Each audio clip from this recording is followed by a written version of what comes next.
നാർസിസിസ്റ്റിക്കായ ഒരു വ്യക്തിയുടെ അടുത്ത് നിന്നും മാറാനാവാത്ത സാഹചര്യത്തിലാണ് നിങ്ങളുള്ളതെങ്കിൽ ഈ വീഡിയോ തീർച്ചയായും കാണുക.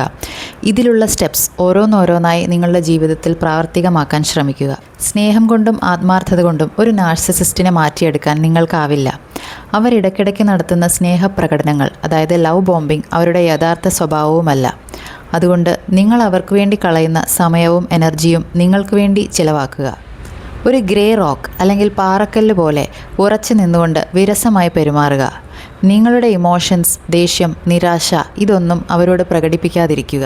നിങ്ങളുടെ നേരെ അവരുയർത്തുന്ന ചോദ്യങ്ങൾക്ക് അതെ, അല്ല, നോക്കട്ടെ എന്നിങ്ങനെ വളരെ വിരസമായ ഉത്തരങ്ങൾ കൊടുക്കുക. കൂടുതൽ ഡീറ്റെയിലിങ്ങും എക്സ്പ്ലനേഷനും നൽകാതിരിക്കുന്നതാണ് നല്ലത്. അവർ നിങ്ങളിൽ ഉന്നയിക്കുന്ന ഓരോ ആരോപണങ്ങളും അവരുടെ തന്നെ കുറ്റങ്ങളെ മൂടി വയ്ക്കാനുള്ളതാണെന്ന് മനസ്സിലാക്കണം. ഇത് മനസ്സിലാക്കി അവരുടെ മൂർച്ചയേറിയ വാക്കുകളെ അവഗണിക്കാൻ പഠിച്ചാൽ നിങ്ങളുടെ വിജയം അവിടെ തുടങ്ങി.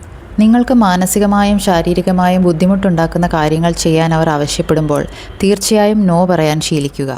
അമിതമായ ആർഗ്യുമെൻറ്റ്സിലേക്ക് അതിനുശേഷം അവർ നിങ്ങളെ കൊണ്ടുവരാൻ ശ്രമിക്കുകയാണെങ്കിൽ നമുക്കിതിനെപ്പറ്റി പിന്നെ സംസാരിക്കാം എന്ന് വളരെ കാമായി പറഞ്ഞ് ഒഴിഞ്ഞു മാറുക. നിങ്ങളുടെ ബൗണ്ടറീസ് സംരക്ഷിക്കേണ്ടത് നിങ്ങളുടെ മാത്രം ഉത്തരവാദിത്തമാണ്. ഈ പറഞ്ഞ 4 കാര്യങ്ങളും ഓരോന്നോരോന്നായി പതുക്കെ പ്രാക്ടീസ് ചെയ്യുന്നതിനോടൊപ്പം ഈ ബന്ധം കാരണം നിങ്ങൾക്ക് നഷ്ടപ്പെട്ട ശാരീരികവും മാനസികവുമായ ആരോഗ്യം തിരിച്ചുപിടിക്കാൻ ശ്രമിക്കുക. ഫിനാൻഷ്യൽ ഇൻഡിപെൻഡൻസ് ഇല്ലാത്തവർ തീർച്ചയായും അതുണ്ടാക്കിയെടുക്കാൻ ശ്രമിക്കുക.